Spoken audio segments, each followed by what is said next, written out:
Natural na ganda, nangingibabaw rin ang mayamang kasaysayan at kultura ng tinaguri ang Land of Opportunities, Vietnam.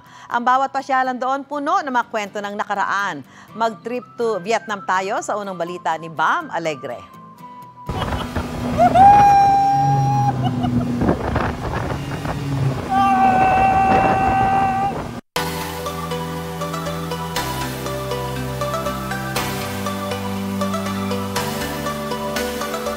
Bawat isla sa paningin, mga obrang hinulma ng mga kamay ng kalikasan.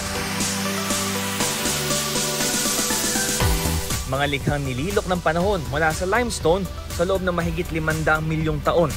Ito ang Ha Long Bay sa Vietnam.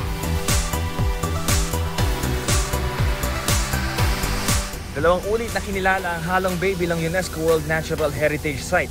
Bahagi rin ng makabagong 7 Wonders of the World.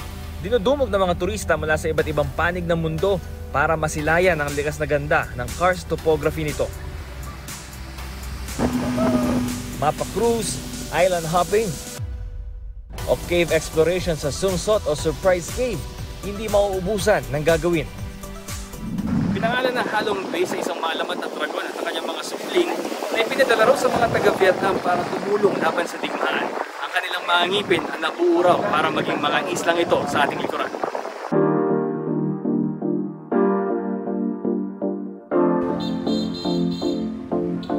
Tagumpay ang dala ng mga dragon ng alamat kung mga Vietnamese ang tatanungin. Dahil ang pananakop noon ng Pransya, matagumpay nilang naitaboy. Dito sa kabisera ng Hanoi, may bakas pa rin ng mga natatanging French architecture sa lugar na kung tawagin French Quarter.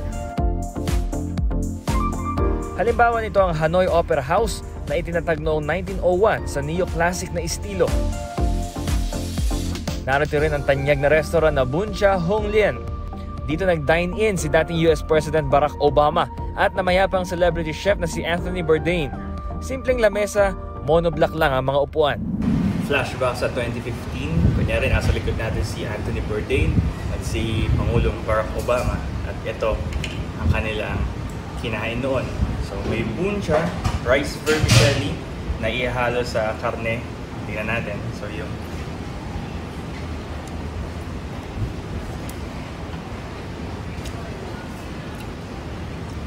may halong asim at tamis, tas may magandang epekto yung mga side dish na gulay.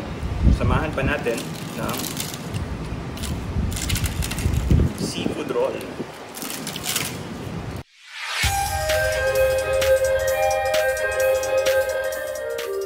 Kung may French Quarter sa Hanoi, meron ding Old Quarter. Bawat kalye rito may specialty pagdating sa craftsmanship. Katulad sa Hang Tre na kilala sa bamboo craft.